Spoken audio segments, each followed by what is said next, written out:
শনিবার লন্ডনের রাস্তায় বিক্ষোভ দেখালেন লক্ষ লক্ষ মানুষ। দাবি একটাই, অবৈধ অভিবাসন বন্ধ করতে হবে সরকারকে। স্লোগান উঠল, ফিরিয়ে দাও আমাদের দেশ। কিন্তু সবকিছুকে ছাপিয়ে সকলের নজর কেড়েছে মেক আমেরিকা গ্রেট এগেন লেখা টুপি পরা জনতা এবং এলন মাস্কের বক্তৃতা। বছরের শুরুতে মেক আমেরিকা গ্রেট এগেন প্রচারের হাত ধরে মার্কিন মসনদে ফিরেছেন ডোনাল্ড ট্রাম্প। তার অতি দেশপ্রেম প্রচারের পিছনে কাজ করেছেন ধনকুবের এলন মাস্ক। পরবর্তীকালে ট্রাম্প এবং মাস্কের বন্ধুত্বে বিচ্ছেদ ঘটলেও তাদের এজেন্ডায় কোনো পরিবর্তন হয়নি বলে মানছে রাজনৈতিক মহল।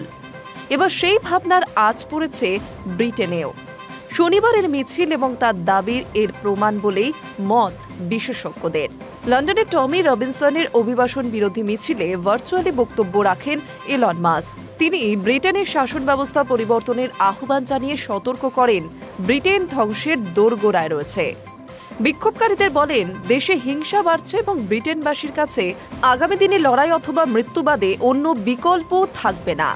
উপস্থিত জনতাকে মাস্ক বলেন, আপনাদের কাছে কোনো বিকল্প থাকবে না। আপনারা এমন একটি পরিস্থিতির মধ্যে আছেন যেখানে আপনি না চাইলেও হিংসার বিরুদ্ধে লড়তে হবে। আপনাদের হয় লড়তে হবে, নয়তো মরতে হবে। আমার মনে হয় এটাই সত্যি।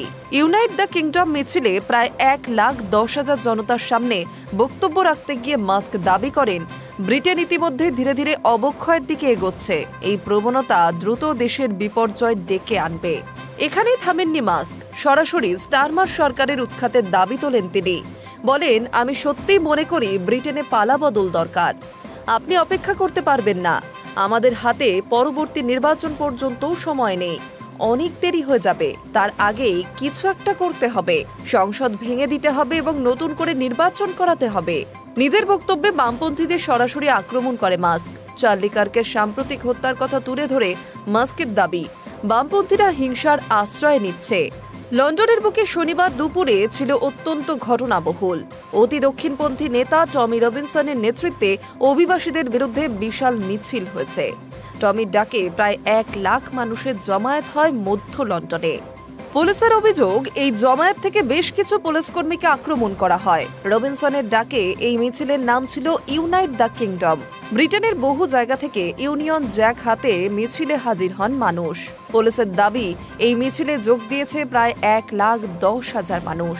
কর্তৃপক্ষের তরফে জানানো হয়েছে, এই মিছিলের কারণে মধ্য লন্ডনের বহু রাস্তা অবরুদ্ধ হয়ে পড়ে। অনেকেই মনে করছেন, টমির এই উত্থানকে ঢাকতে জমায়েতের সংখ্যা কমিয়ে দেখানোর চেষ্টা করছে সরকার। High news network.